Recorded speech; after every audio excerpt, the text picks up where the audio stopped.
आप समझ सकते हैं कि चीफ जस्टिस ऑफ इंडिया जो पूरे देश के कानून को चलाते हैं, पूरे देश का कानून का कैसे देश चलेगा, संविधान का पूरा पालन करते हैं, वैसे लोग एक दलित होने के बावजूद इतने ऊंचाई पर पहुंचे हैं। आप समझ सकते हैं कि उनका मनोबल को तोड़ने के लिए उनके ऊपर जूता फेंका गया। ये जूता, अभी हमारे बड़े भाई मनोज भैया ने ठीक कहा कि कुछ भी फेंका जा सकता था ऐसा चीज, लेकिन सिर्फ जूता एक मानसिकता को, उनका मनोबल को तोड़ने का काम किया गया कि इनको ये एहसास दिलाया जाए कि तुम छोटे जात को हो और तुम कुछ भी बन जाओ, लेकिन तुम जो है हमारे जूता के नोक पर ही रहोगे। ये मानसिकता के लोगों का आज हम लोगों ने कैंडल मार्च करके आज विरोध किया है, जिसमें सभी सामाजिक संगठन के लोग यहाँ उपस्थित हुए हैं।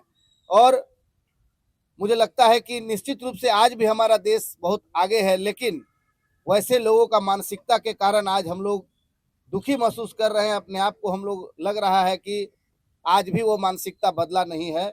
ऐसे लोगों का हम लोग विरोध करते हैं और हम लोग ये मांग करते हैं कि ऐसे लोगों ने जो घटनाएं हुई है, अभी एक एडीजी रैंक के पदाधिकारी ने आत्महत्या कर लिया और यूपी में कई दलितों के साथ जो है कि बलात्कार हुआ है। तो इस तरह की घटनाएं आए दिन हम लोग सुनते हैं, अखबार में देखते हैं, तो मन जो है कि विचलित होता है कि आखिर अभी भी लोग यही समझ रहे हैं कि दलितों पर हम जो चाहे वो कर सकते हैं। तो मैं वैसे लोगों को कहना चाहता हूं कि आप अगर ऐसा सोच रहे हैं तो इसका पुरजोर विरोध होगा और हम लोग भी अब सब दलित एकत्रित हो, पूरा देश के ऐसे लोगों का हम लोग विरोध करेंगे और एकत्रित होकर ऐसे लोगों का मुंह तोड़ जवाब देने का हम लोग काम करेंगे। क्योंकि आप देख रहे होंगे देश संविधान से चलता है और संविधान का जो सर्वोच्च पद पर बैठे हुए हैं चीफ जज माननीय गगई साहब, उनके ऊपर जो है से जूता फेंका गया। यह सोचने की जरूरत है, समझने की जरूरत है कि इतने बड़े पद पर बैठे हुए जिनके ऊपर देश के लोगों को विश्वास है कि हमें कुछ होगा तो न्यायालय से न्याय मिलेगा, और देश के सर्वोच्च पद पर बैठे हुए सीजीआई के ऊपर जूता फेंका गया।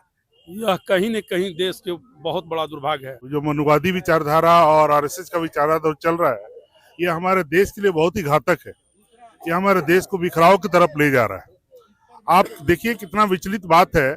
अगर हम घोड़े पे बैठते हैं, शादी विवाह, अगर दूल्हा हमारा दलित समाज का लोग का अगर दूल्हा घोड़े पे बैठता है तब तुम विरोध करते हो, उसका तुम अपमान करने की कोशिश करते हो। हमारा बच्चा स्कूल में पढ़ने जाता है तब तुम विरोध करते हो, उनको अपमानित करने की कोशिश करते हो। अगर मूंछ रख लेता है, थोड़ा सा घुमावदार मूंछ रखता है, तब तुम उसका विरोध करते हो, उनको अपमानित करने की कोशिश करते हो। अब हमारा जब मुख्य न्यायाधीश है, हमारा राष्ट्रपति जब मंदिर में जाता है, तुम उनका विरोध करके उनको बाहर निकालते हो, उनको मंदिर में प्रवेश नहीं करने देते हो। हमारा मुख्य न्यायाधीश पे तुम पत्थर चला रहे हो, जूता चला रहे हो। तो ऐसा मानसिकता तुम कर रहे हो, ये हम लोग को अपमानित करने की क्या जरूरत है भाई? ऐसा करो कि आप लोकसभा में अपना एक सेशन लाओ और उसमें एक पारित कर दो। तुम्हारा सरकार है, तुम्हारा संख्या है, पारित कर दो और पूरा दलित को एक जगह इकट्ठा करके परमाणु बम गिरा करके सबको खत्म कर दो। इस तरह बार बार अपमानित करोगे, इस तरह का हम लोग को बार बार जो मरने का जो इच्छा मृत्यु हम लोग को दे दो, या फिर परमाणु बम गिरा करके मार दो हम लोग। ना तुम्हारे हमारे भारत में ना हमारे दलित लोग रहेंगे, ना तुमको हमारा अधिकार देना पड़ेगा। तुम अपना राज करो। अगर हम जिंदा रहेंगे तो हम अपना हक और अधिकार के लिए लड़ाई करेंगे, और हक अधिकार नहीं मिलेगा तो हम उसके लिए तुमसे लड़ेंगे ही लड़ेंगे। तो इसका उपाय सीधा है, या तो हमें नष्ट करो या हमें इच्छा मृत्यु दो, और नहीं तो हमको सम्मान से जीने दो। मैं आपको बताना चाहता हूं कि 2013 से 2023 के बीच में दलितों पर 46% घटनाएं बढ़ी है। दलितों के अपमान का, दलितों के लिंचिंग का, दलितों के सम्मान के साथ खेलने का, दलित महिलाओं के साथ बलात्कार का 46% घटनाएं बढ़ी है।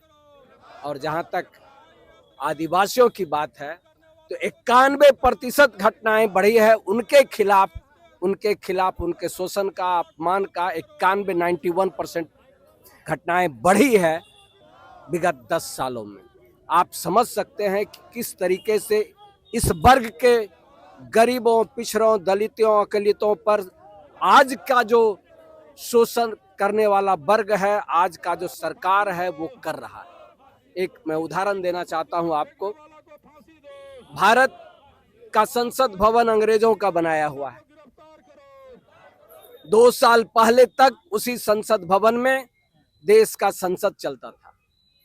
महामानव जो अपने आप को भगवान का अवतार कहते हैं, उन्होंने एक नया संसद भवन उस पीरियड में बनाया जब लाखों की संख्या में लोग कोविड से मर रहे थे। और जब उद्घाटन की बारी आई,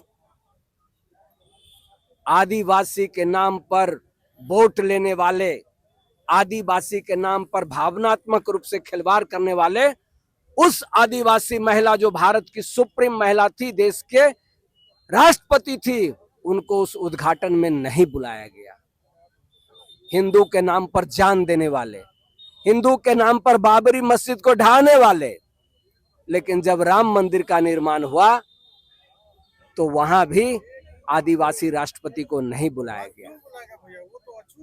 यस, ये दर्शाता है कि आज भी शासन व्यवस्था में मनुवादियों का वर्चस्व है और वो उसी ढंग से उसका सोच नहीं बदला है।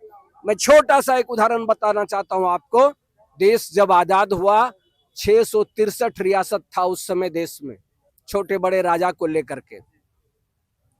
किसी भी राजा की कोई संपत्ति जो अकूत संपत्ति था उनके पास में, सोना चांदी धन महल, कुछ भी ऑक्युपाई नहीं किया गया सरकार के द्वारा, वो सब उसके पास रह गया। ये अंबेडकर साहब थे जिन्होंने देश के आजादी में न केवल भाग लिया बल्कि एक ऐसे संविधान का निर्माण किया जो आपको हमको आज इस लायक बना दिया है कि हम खड़ा होकर के आपके साथ वार्ता कर रहे हैं और अपने हक और अधिकार के लिए लड़ रहे हैं। और ऐसे महापुरुष का अपमान नहीं बर्दाश्त करेगा भारत। संविधान का हवाला देकर एसटी एससी ओबीसी को कहीं न कहीं कानून का पाठ पढ़ाया जाता है, लेकिन वही धारा जब किसी जनरल लोगों पर लगता है तो फिर संविधान कहाँ दिखाई पड़ता है? बिल्कुल सही है। आप देख लीजिए, हमारे देश की महिला, हमारे देश की बेटी जो ओलंपिक में स्वर्ण पदक लेकर के जीत करके आती है, पूरा भारत का नाम रोशन करती है, लेकिन उसका जब बलात्कार होता है, जब उसके शरीर को टच किया जाता है, तब भी हमारा संविधान वहां पर एक ऐसे आदमी के हाथ में है, आज बागडोर चुप हो जाता है और उसको कुछ नहीं होता है, जेल तक नहीं होता है। संविधान की रक्षा करने वाले, संविधान के नाम पर खेलने वाले संविधान का हत्यारा है, मनुवादियों के हाथ में सरकार है, इसलिए संविधान की रक्षा नहीं हो पा रही है। जब तक बहुजन के हाथ में वो सरकार नहीं आएगा तब तक संविधान भी हमारा रक्षित। बहुजन की सामाजिक पार्टी है, बहुजन की सांस्कृतिक पार्टी है, बहुजनों की बौद्धिक पार्टी है। और नतीजा ये है कि आज हमारा संविधान का मुखिया सुप्रीम कोर्ट में बैठा हुआ है। ये संविधान हमें प्रदान किया है, संविधान के माध्यम से उन्होंने लिया है, अपने हक, अपने पढ़ाई, अपने मेहनत के बल पर लिया है और हम में वो क्षमता है। लेकिन कहीं न कहीं जाकर के हमारे लोग पिछड़ जाते हैं, किसी कारण से उनके सामने टिक नहीं पाते हैं। अर्थ एक ऐसा बड़ा साधन है। बहुसंख्यक आबादी की राजनीतिक पार्टी कोई एक विशेष पार्टी तो नहीं है, एक विशेष पार्टी तो नहीं है, लेकिन ये सही है कि जितनी भी पार्टियां हैं इस देश में, सभी पार्टियों में बहुजन समाज के लोग हैं, सभी पार्टियों में बहुजन समाज के लोग हैं, ये हकीकत है। लेकिन ऐसे भी संगठन में हमारे लोग चले गए हैं जहां हमें नहीं होना चाहिए, क्योंकि वही लोग हमारे लोगों के साथ, हमारे लोगों के भावना के साथ खिलवाड़ करते हैं, हमारा वोट हासिल करके। इसलिए वैसे संगठन के साथ हम लोगों को बिल्कुल नहीं जुड़ना चाहिए जो हमारे संविधान का अपमान करता हो, बाबा साहब का अपमान करता हो, हमारे लोगों पर, दलितों पर, पिछड़ों पर, अकालितों पर व्यभिचार करता हो। जय भीम। साथियों, हम एकत्रित हुए हैं यहाँ पर बाबा साहब का प्रतिमा के पास। मोमबत्ती जुलूस, मौन जुलूस, लेकिन उससे काम नहीं चलेगा। फिर से मनवादियों को वो भीमा कोरेगांव याद दिलाना होगा और अगर जरूरत पड़ी तो हम आत्महत्या नहीं करेंगे, उनकी हत्या करेंगे, उनको खींच कर मारेंगे। ये हमारा संविधान हमको ताकत देता है। अगर संविधान उसकी रक्षा करता है तो हमारी रक्षा क्यों नहीं करेगा? और अब वो सर से पानी ऊपर आ चुका है। हमारा जो दलित समाज का सीजीआई, जो भारत का सबसे सर्वोच्च पद पे बैठा हुआ है, उस पे मनुवादियों को द्वारा उनको बेइज्जत करने का कोशिश किया गया है। ये बर्दाश्त, ठूसा गया है बताइए। जेल में ज्यादा तो ठूसा गया हमारे लोग को, और जेल आपके लोग कहाँ हैं? संवैधानिक पद पर कहाँ हैं? जो आप संवैधानिक पद पे हमारे लोग हैं, इस तरह बहुत के बयान बहुत दे रहे हैं हमारे चैनल में। संवैधानिक पद पे हमारे लोग हैं। तो बहुत ऐसे लोग हैं जो अपने जमीर को बेच चुके हैं। हाँ, उनको भी हम लोग विरोध करने का काम करेंगे। उनको, हमारे लोग जितने विधायक एमपी बने हैं, आज वो इस बात पे नहीं उठा रहे हैं सवाल, उनको भी सबक सिखाने का काम करेंगे हम लोग।